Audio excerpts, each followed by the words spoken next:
Bonjour.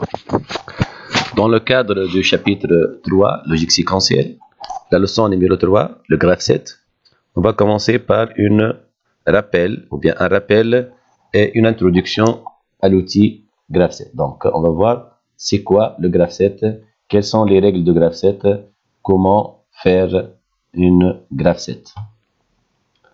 Donc, tout d'abord, on commence par la définition d'un graphe 7. C'est quoi le graphe 7?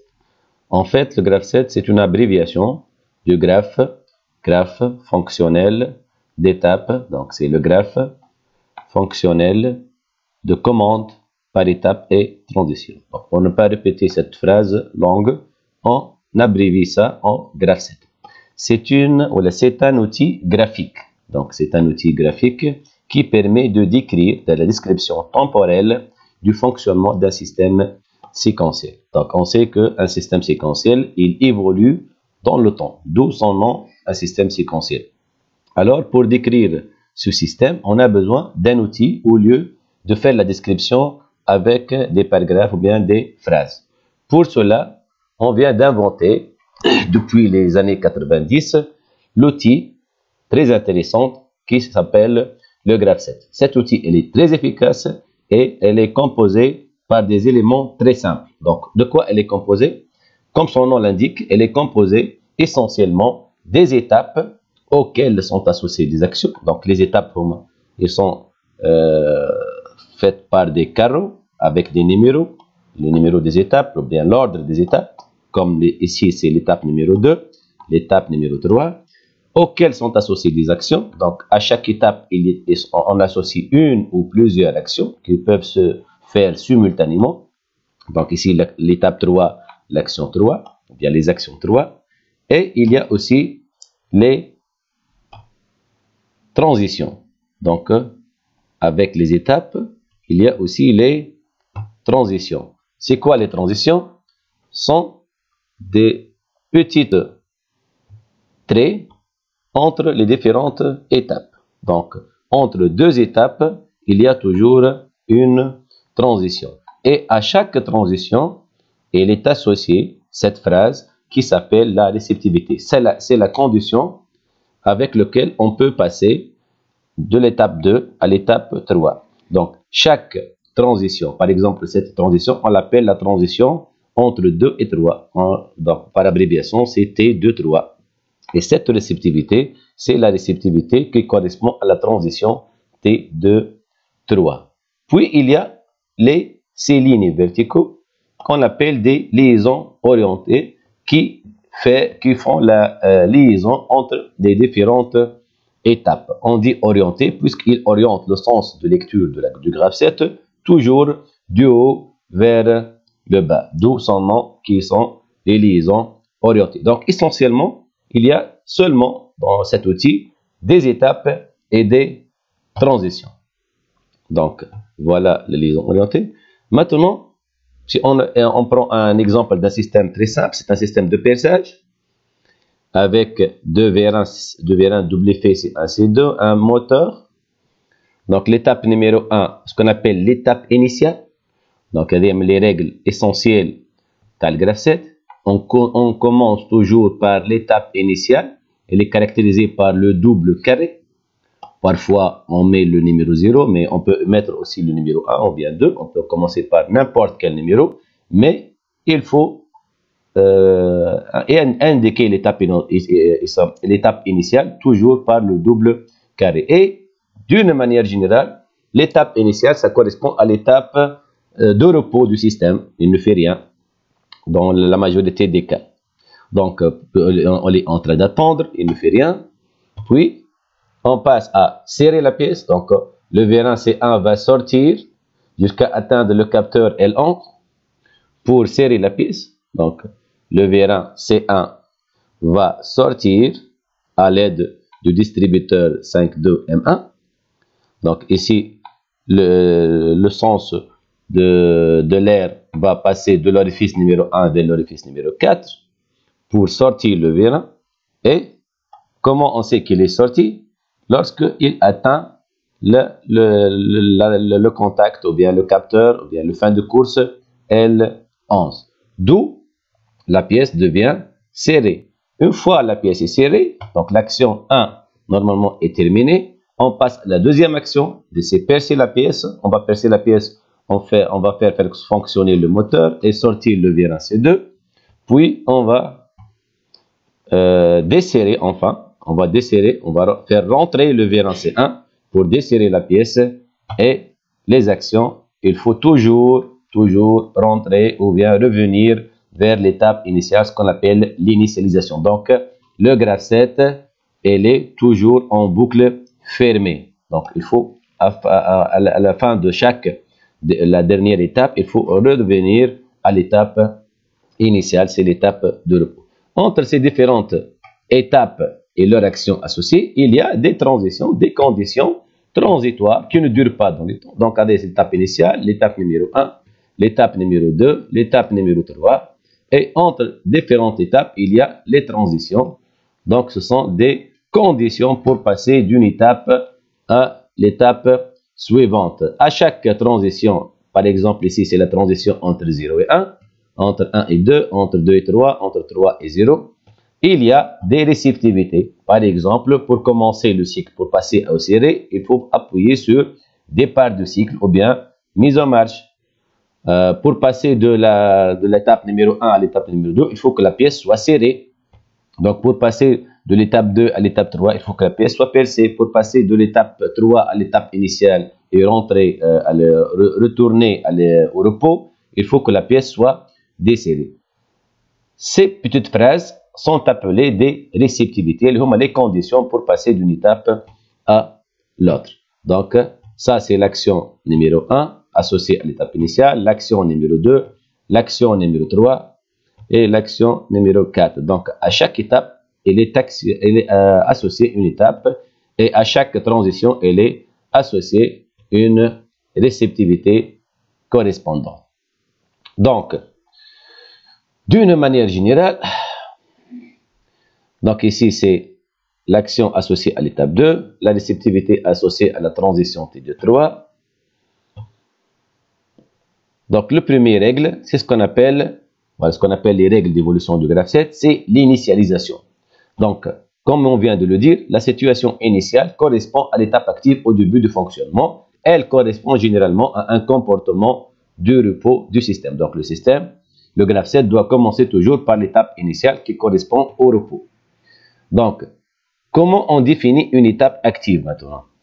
Une étape est dite active si l'action que lui associée est en cours d'exécution. Par exemple, l'étape 1 elle est active si on est en train de serrer la pièce. L'étape 2 est active si on est en train de percer la pièce. L'étape 3 elle est active si on est en train de desserrer la pièce. Et pour faire la différence entre une étape active et une étape non active, on ajoute un petit point noir qu'on appelle jeton. Donc, par exemple, ici, l'étape initiale, elle n'est pas active, il n'y a pas de jeton. Et l'étape 1, elle est active puisqu'il possède un petit point noir qu'on appelle aussi un jeton. Donc, c'est une étape active. Dans le graphe 7, de type graphe 7 à séquence unique, il y a toujours une seule étape qui est active. Deuxième règle, le franchissement. Qu'est-ce que ça veut dire franchir une étape? C'est-à-dire passer du côté d'une transition vers l'autre côté. Donc, pour franchir une transition, c'est-à-dire passer de l'étape 1 à l'étape 2, passer de ce côté vers l'autre côté. Donc, franchir une transition, c'est de passer de ce côté vers l'autre côté. C'est ça le franchissement. Il y a des conditions. La première condition, c'est cette transition est validée. Qu'est-ce que ça veut dire la transition? Par exemple, T1, 2, elle est validée. C'est-à-dire que l'étape précédente, dans ce cas, par exemple, l'étape numéro 1, doit être active pour dire que la transition T1, 2, elle est validée. Donc, la transition, elle est validée lorsque l'étape précédente qui précède, elle est active. Mais ça ne suffit pas pour pouvoir franchir. Il faut une deuxième condition. Il faut que la réceptivité qui lui est associée est vraie. Donc, la réceptivité associée, donc il faut que l'étape d'avant, l'étape précédente soit active. Ici, elle est active par le jeton. Et que cette réceptivité, c'est-à-dire que la pièce doit être vraiment serrée.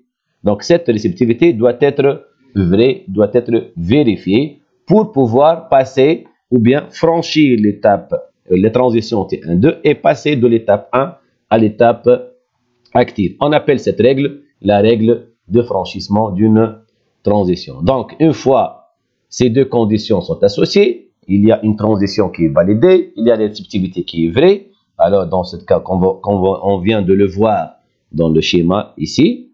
Donc elle est bel et bien serrée la pièce par le capteur L11 et on est en train de faire l'étape de serrage. Donc les deux conditions sont vraies. Alors maintenant on peut passer à la deuxième étape, c'est percer la pièce. Bon, dans le cas du système de post-perçage, donc l'étape numéro 2 est-il validée? Normalement ici, il n'y a pas de jeton, on n'est pas en train de faire le perçage, alors on dit que n'est pas active. L'étape 2 n'est pas active, donc puisque l'étape 2 n'est pas active, alors la transition T2-3, elle n'est pas validée. Donc la transition T2-3 n'est pas validée, parce que n'est pas en train de percer. Conclusion, la transition T2-3 ne peut pas être franchie. Le deuxième cas, maintenant l'étape 2, elle est active. Donc l'étape 2 est active. La transition T2-3 est-elle franchie? Donc T2-3, maintenant, elle est validée tout simplement. Elle est validée. Bon, pour dire qu'on peut le franchir ou non, il faut voir la deuxième condition. Est-ce que la valeur qui correspond à la réceptivité, ou bien la condition de réceptivité, pièce percée, est-ce qu'elle est vraie ou non? Est-ce que la pièce, elle est vraiment percée? Donc, la réceptivité, elle est vraie. Donc, la pièce, elle est percée. La pièce, elle est percée. Donc, comme on vient de le voir ici. Donc, la pièce, elle est tout à fait percée. Donc, la réceptivité est vraie. Dans ce cas, alors, la conclusion. Donc, non, on vient de dire que la réceptivité est vraie, mais c'est pas vrai. La réceptivité n'est pas encore, la pièce n'est pas totalement percée. La pièce n'est pas totalement percée. Donc, la réceptivité n'est pas vraie. La réceptivité n'est pas vraie. Et puisque la deuxième condition n'existe pas, alors on ne peut pas franchir cette transition. Troisième cas, maintenant, lorsque l'étape numéro 2, le 2, elle est active, la transition T2-3, elle est vraie, puisque la pièce est percée. Donc ici, la pièce vient d'être percée et on est en train de retourner. Alors, maintenant, la réceptivité est vraie, la pièce, elle est bel et bien percée. Et on peut conclure que la transition T2-3, doit être obligatoirement, franchie. Et on va commencer le desserrage, passer vers l'étape numéro 3 et commencer le desserrage de la pièce. Donc, cet franchissement va nous amener aux règles numéro 3. La règle numéro 3, c'est l'évolution des étapes actives. Donc, ce franchissement, qu'est-ce qu'il va provoquer? Donc, le franchissement d'une transition, qu'est-ce qu'il provoque? Il provoque l'activation de l'étape immédiatement suivante. Par exemple, on était dans l'étape numéro 1 qui est active. La transition, elle est franchie puisque la réceptivité est vraie. Alors, l'activation de l'étape suivante, l'étape 2 devient active et en même temps, la désactivation, comme on vient de le voir ici, elle est désactivée, la désactivation de l'étape immédiatement précédente. Donc, lorsqu'on franchit une transition, toutes les étapes immédiatement suivantes seront activées et toutes les étapes immédiatement précédentes doivent être désactivées. Donc, ce sont les principales règles essentielles dans l'évolution d'un graphe. Dans le cas du système de post de perçage, donc ici, la pièce elle est percée et on va passer au serrage. Donc le franchissement de la transition T1-2, qu'est-ce qu'il provoque? T1-2, lorsque la pièce elle est percée, on passe à l'activation de l'étape 2, c'est-à-dire percer la pièce, et la désactivation de l'étape 1, elle est serrer la pièce. Lorsque maintenant on franchit la transition T2-3, alors on va activer l'étape numéro 3, c'est quoi? C'est desserrer la pièce, et désactiver l'étape numéro 2, c'est percer la pièce. Donc, enfin, les différents points de vue d'un graph-set. Donc, la description du comportement d'un système est déterminée par un graph-set qui prend en compte le point de vue selon lequel l'observateur s'implique dans le fonctionnement. Donc, on distingue alors 3 points de vue. Il y a le graph-set du point de vue système. Ici, elle est dédiée pour les utilisateurs, pour tout le monde, pour monsieur tout le monde, pour les non-spécialistes, pour les spécialistes. Elle décrit d'une manière globale le fonctionnement du système sans entrer dans les détails technologiques. Il y a le graph-set de point de vue partie opérative ou bien PO qui est dédié pour les professionnels ou bien les spécialistes dans la partie opérative qui est formé essentiellement par les actionneurs et les préactionneurs, plutôt et les effecteurs. Et enfin, il y a le graph-set du point de vue partie commande ou bien graph-set PC qui est dédié pour les spécialistes à la partie commande et spécialement les éléments d'interface des préactionneurs et les éléments du pupitre. Donc, maintenant, comment établir le fonctionnement? Il faut recenser les différentes tâches à effectuer par l'ordre chronologique. Il faut définir les actions par une expression comportant un verbe à l'infinitif, ça pour décrire un graph-set du point de vue système. Et enfin, les réceptivités par une expression comportant un participe passé. On parle ici du graph-set du point de vue système qu'on définit comme le suivant. Le graph-set d'un point de vue système donne une description des tâches qui contribuent à la transformation de la matière d'œuvre sans précision des moyens techniques mis en œuvre. Donc, on va continuer dans la vidéo suivante avec les différents types de graph-sets.